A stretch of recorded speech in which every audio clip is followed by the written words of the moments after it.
Needs more water. Morning, y'all. Well, back at the coffee machine. It's been an amazing few weeks. Thanks for everyone's response with the old tight list videos. It was an interesting journey for me as well. I've been in many club manufacturers' HQs, and tight list certainly was very impressive. Right, today's vlog is going to talk about the USGA and RnA study over a few years on their distance report they published, which lots of people are talking about. We've got two special guests, so you're going to get hopefully some other opinions as well, which is what lots of people ask for when I do these kind of videos. But today we're going to be talking distance. Is it a problem? Is it not? What does the report show? What does it kind of say?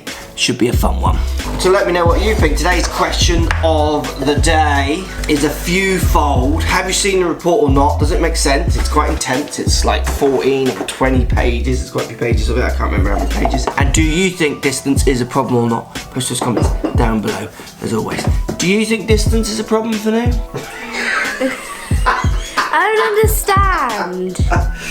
Is everything going too far? No. There you go, the youth of today has spoken. Come on, school run. Out you come, school run. Let's get the learning beginning. You gonna learn something today, Milo? Right, school drop-off done. Let's summarise some of the key points in the study before we chat to some of the guests. So, first key point. So the report shows that there's been a slow creep, they call it. I've got some notes because it's a very in-depth report. In driving distance on the professional tour since 2003. There's some of that's kind of the key findings that they're finding. So there's this very slow creep in distance. So some of the points that might be kind of contributing to that distance, they see, so you've got in 2007 club head speeds have increased from 112.4 miles an hour to 112.9 miles per hour in 2016, so a tiny creep up in the average club head speed. Then in turn ball speeds gone from 165.7 to 167.7. so if club head speed is moving a tiny bit but ball speed's moving more, that suggests that maybe the clubs are getting easier to hit on those off-centre hits, so keeping those ball speeds up is one possibility. Also, you could argue that maybe players are hitting the middle of the club a little bit more, or their deliveries are improving, or a combination of all those factors. What's interesting though is the scoring average is seeing a slow creep down in this time, but it's consistent, where with the driving distances and deliveries and what have you, there's like a plateau and then another little jump almost. So one of the outstanding points on the report was the amount of people hitting it 300 yards. So the European Tour, we saw drivers grew from 26% to 28% from 2003 to 2016 European Tour. But on the PGA Tour, the percentage grew from 26.6 in 2003 to 33.1 in 2016. But this isn't the highest figure. What's the kind of curveball in 2011, the all-time high figure of 32.6% hitting 300-yard drives plus. So there's more people hitting it 300 yards than there ever was, and that is something they want to look at closely and study and watch. Interesting point for me as well, for you down the lens there, talking away from the PGA tours and the kind of professional tours, amateur distances. So the male golfer increased 13 yards from 200 yards to 213 yards since 1996. But then you break it down into handicaps. Low single digit handicappers average distance went from 234 to 246. This is since 1996. While handicaps 21 and above have gone from 165 to 182. So they're kind of not really moving subject to the way the equipment has moved, because obviously those dates are from 1996. Also, I thought was really interesting with the report is it mentions the ladies' average distance, but it doesn't give back in 1996. One of the things I get from the report, and I might be wrong, anyone knows, let me know,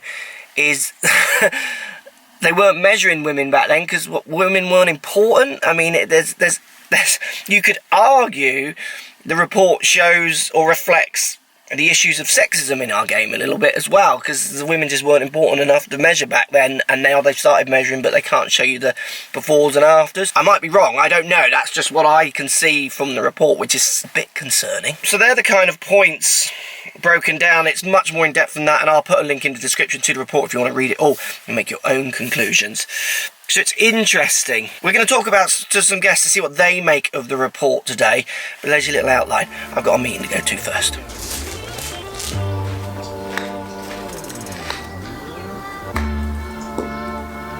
The chipping practice continues.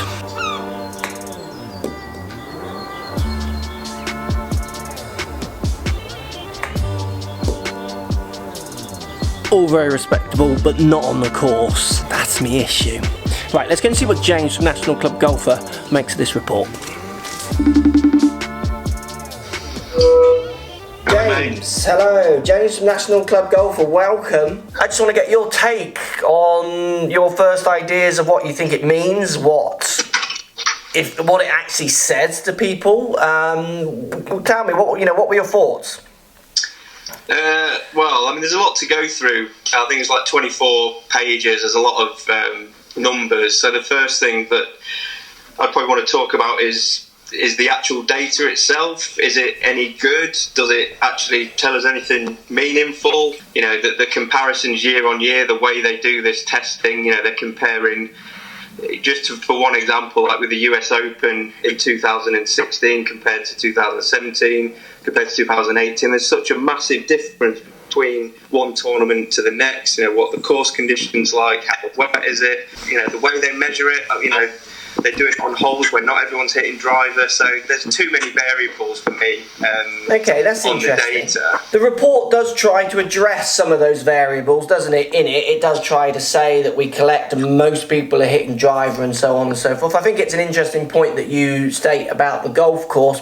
I mean, For me, the biggest standout one was how many people, and the report kind of suggests it, how many people are now hitting 300 yards on the PGA Tour. And I think the discussion that I don't see enough people having, obviously I'm biased here as a golf coach, is I think it shows you what happens in all human activities is the more knowledgeable we get, the more chance more people have got of becoming bombers. If I just look back at my history, I've said this a lot on videos, I'm looking at Faldo as the benchmark, so there was no going to the gym for me, there was no trying to bomb it.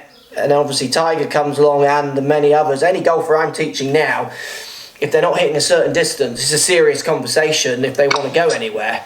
Yeah, I mean, but like you say, I think the use of stuff like TrackMan in people, coaching, better awareness of launch conditions, of numbers. I mean, even for handicapped golfers like myself, better knowledge that I have on how I need to hit up on the ball, if I can get my spin rates down, I know that's going to help me drive the ball further. And we're talking about mid-handicap level, and you take that to the pros who are swinging at 118 miles an hour. If they can get all those launch conditions perfect, if they can get dialed into their equipment maybe better now than they could before, you can adjust things like spin rates. They're basically just performing on a much more optimal level. And for me, that is a bigger factor than a driver today from a 5-year-old driver, or a golf ball today from a golf 5 years ago. I think the biggest overriding factor from it for me, I read the report as well as a way of the governing bodies to say, look, let's have a sensible conversation about where golf is and what we're doing to try and limit progression in distance. And let's have it around some facts, because all I see at the moment online and in the golfing world, in the media and everywhere, is just a lot of quite wild conversations. Got to roll back the ball, or it's all the equipment, it's all because they're athletic.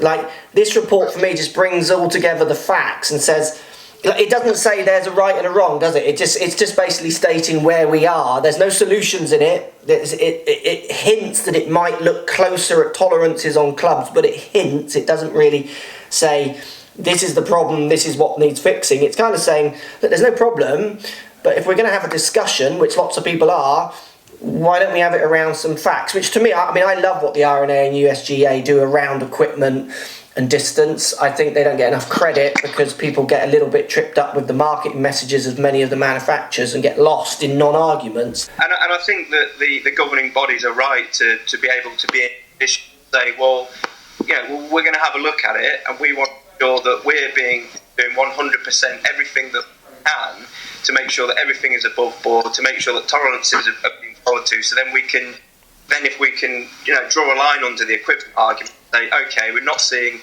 massive developments, as a result of equipment, but what if we're actually seeing that players are getting fitter, stronger, and better, and that is the reason they still might have to think about equipment, because if in 2 years' time PJ distance goes up 10 yards and it's not to do with equipment, they still might want to take action because they don't want to make golf courses. They've already said that they might still have to do something about it. So it's just having all the information really before they can make any of these decisions. Yeah, absolutely. Let's answer your questions. What's up, bro? Question for you. All the talk about the ball going too far. Should we change the ball around so it doesn't go so far? Change it for the pros, not the amateurs? I personally like the idea that my ball, my clubs, my course, it's all the same as the pros.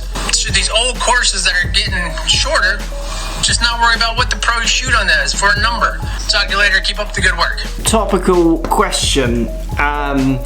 One of the best things from the report that I saw is that the RnA USGA made it very clear they are really keen to make sure that we're all using or access to the same equipment. And that excites me. No, that's where I feel I would want to be. Bit of a curveball today. And it makes me happy and excited and pleased that that's kind of what they're stating as well. So when it comes to rolling the ball back, if it does happen and if it was just for pros, which is what's talked about, don't worry, your balls are fine. Also, the report shows that it states, I think, that the ball is kind of maxed out in its launches and trajectories and its flight and speed. It's leveled. The distance gains are a combination of maybe some other things from different players who've got different fitnesses, different deliveries, and a bit of tech around clubs offset the hits, possibly, or a combination of all of them, like I said earlier. I agree with you about the old courses. I think they need to learn or think about how they defend themselves. I've done bits on this before. St Andrews had the fairways running at a ridiculous number on the stimp last time the Open was there, which has given them copious amounts of roll. And also, as everyone knows in these links courses, if the wind blows, they don't shoot under par. If it doesn't blow, they take them apart because, they can reach the holes that they couldn't have before. But the defence is still the weather and then how that course is set up. Right, Coach? All right. What are your thoughts on the new report about distance? I haven't seen it. I've got a backup question because I thought that might happen. Isn't dogs' hair long these days? Right, so we're talking golf report, distance report, my Golf Spy team. How's it going over there in the labs and the testing all going well? It's going great over here, Mark, especially after digesting this report. So what were your thoughts when you read the report? What were your thoughts? What do you draw from it? Any ideas? Oh, yeah. So something smells a little fishy to me, Mark. Okay. Let's go back before this all happened. So when you're trying to build a case, you usually preemptively do some things to build that case. So you saw the USGA talking, you saw the Bridgestone CEO come out and talk about the rollback, and then all of a sudden Tiger got sponsored by Bridgestone. Then you hear Jack Nicklaus come out, so they're rolling out all the big wigs, Yeah. And then this report comes out, and their case looks to have been shredded by themselves. I don't get it. And let me back up a little bit. I don't want to throw people under the bus by saying this, but let's just be honest. The Bridgestone comes out and says they want to potentially roll back the ball. And by the way, just so everyone knows, USGA uses Bridgestone balls, and so do we to test. Yeah. Because they make a consistent ball. But at the same time, if you're talking about rolling the ball back, and then you come out with a very clever ad yesterday with Tiger Woods talking about how much longer your ball is than everybody, you lose a little bit of credibility, in my opinion. And same with Jack Nicklaus. Obviously, he's on this. He's king of the hill in golf over here, and I understand that. But at the end of the day, he makes one of the longest balls in golf, too, called the Nicklaus Black ball. So it's kind of odd to me that these people make these long balls, profit off these long balls, and all of a sudden want to be the people that roll back the ball at the same time they're marketing long golf balls. I look at it like this. Let's break it down by professional and amateur. Yeah. Okay? So if you look at the professional yardage gains, since there were changes put in 2003, pretty steady. Yeah. And then this one outlier between 2016 and 2017. But the problem is the USGA didn't dive deep enough into telling people why that potentially could have happened. So I'll give you a few reasons real quick why that jump probably did happen. One would be there were a lot of people that switched when Nike went out of the golf business from Nike drivers to other drivers. They gained on average 7.1 yards. Yeah. Okay? That's a piece of it, right? Great point, yeah. Then you've got the holes that they measured these on. If you read there, they even say that in 2016, there were a lot of wet conditions. In 2017, dry conditions. The average swing speed of guys has gone up almost 10 miles an hour since 1980. Guys are just getting stronger. Once again, this has nothing to do with the ball. Yeah. This is just training. Yeah. And then you have what we're hearing from a few credible sources on juiced drivers on tour, meaning slightly, maybe non-conforming drivers, because the USGA tests drivers, and by the way, they go through the tour vans to test drivers, and most tours don't even have tour vans, so they could skirt around this. But we're hearing from multiple people that the way they go about getting around this, first of all, juice drivers means non-conforming drivers that are past the legal limit. Yeah. So obviously that's a big claim to be making, and this is allegedly being done. But that being said, you might go, well, how is that possible? As far as we know it, the golf companies only measure one head, and that head comes from one drawer. So let's just say you wanted Dustin Johnson to not have to be his driver to be measured. Just don't put it in that drawer. Or, I mean, it's as simple as that. Yeah. I mean, it's interesting. Go on, carry on. There's four reasons for the pro increase in that one outlier. Then if you look at the amateur, which I was saying to cover that side, there's literally no change since 1996. So what are we talking about here, Mark? I mean, first, do we even have a problem? I mean, I don't see it. Well, I mean, I think the report actually gets close to stating that things are kind of where they want them to be. There's been a slight increase, more than they expected, in the last few years, which you've, I think, highlighted some really good points. Certainly the Nike point, I would really go along with that. I mean, I tested those drivers, the last ones they had, and I mean, Nike got very upset with the fact that I tested it, didn't go very far, and got a little bit kind of, can we have our drivers back, please, kind of situation. But it's also stating, like, this is where we're at.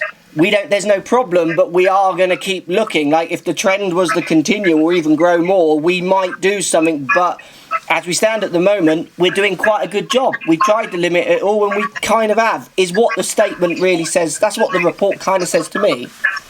I agree, which is not what they're saying outwardly. Yeah, well, I mean, that's interesting you said, because I wouldn't put the RnA in that statement. I'm not sure what you're seeing from the USGA, but I haven't particularly seen anything from the RnA saying roll balls back and stuff like that, but maybe I've just missed them. Well, let's say that the USGA's Mike Davis called the distance increases horrible for all golfers. Okay, well, there you go. Yeah, I mean, to me, that's just a crazy, crazy thing to be stating. Okay, interesting. Yeah. Apart from now discussing if you like the test or not, which is a separate issue, there are certainly some facts on the table now which makes marketing these clubs a little bit more complicated for the people who are saying that they're going 10 yards further. I mean, I've been saying it for years, but it comes from the RnA or USGA. It seems to carry a little bit more weight than just little old me in my hut in Devon saying it seems. Yes. Yeah, I think it's one of the hidden gems that you and I obviously know about, and it's not going to pop off the page in that report to the consumer, because this report's not going to be something consumed by the average guy wearing blue jeans going to, his regular little golf course and playing a couple times a week. So it's our job to basically, in my opinion, Mark, to start telling more golfers what the reality is, and that is that 100% agree. If they're actually looking for equipment to give them 10, 15 yards a year, they're looking at those. It's total bullshit. Yeah. I started all this as a coach, okay? And as a coach, it frustrated me to see marketing terms which I knew weren't true. I can add 10 yards to people's drives. I've had 16, I've had 24 yards. I can prove it as a coach. Yet, I haven't got the marketing budget of someone who's saying it's going 15 yards further. And I would see these things go through shops I'm working in, and it used to infuriate me to think how weak I am as a pro to that message when I've actually got the answer and they're just marketing at people. So it's a good point, and that's something I think I need to correct, meaning, are there drivers that will give people 15, 20 yards? I would say I can guarantee that all the testers that come in our facility like they are today, there is a driver that will probably give them 10 to 20 yards. Yeah. When you drill down to the one golfer, there is a driver that will give you 15, 20 yards. But there is not one driver that will give everybody 15 or 20 yards. That is where the bullshit starts to stink real bad. 100%. So, totally agree with that. Right, sausage mash and Mediterranean. They're not Mediterranean, but roast vegetables tonight. What a day. I mean, some really interesting points for me. I think the Nike ideas from My Golf Spy, both of them also talking about the testing, because it's only such a small amount. Then there's questions I brought in about the tests, which I think the report, again, I'll put a link in the description down below to the report. You can read it if you've got the time. And post comments, let me know what you think. We kind of all agree a little bit, which I think is the most interesting point at the moment. I just constantly see a lot of moaning about a game which possibly has no problem. It's got lots of people playing all around the world. We want more playing. All industries, all sports have peaks and then drops. Comparing golf to its peak in participation numbers, for instance, when you're talking about things that are ruining a game, like rolling the ball back needs to happen, or controlling the clubs, or lengthening tees. Comparing to your peak, I think it's just an interesting idea, isn't it? All things are going to peak and then they're going to drop and then come back up again, or not, or sustain, and then you've got the core audience still there, haven't you? I think there's so many interesting questions, yet at the same time, I just see a lot of people just saying there's so problems, there's all this, but this is the problem, that's the problem. Maybe there's no problem. Maybe the biggest problem, if some haven't got something to moan about, then that's a problem. Does that make sense? Post comments down below. Let me know what you think. Thanks to My Golf Spy, thanks to James at National Club Golfer. See you all tomorrow. Might be tests in a club tomorrow. With a certain face. Might be talking about tolerances. Kind of might link into a bit of what we're talking today. Have a good evening.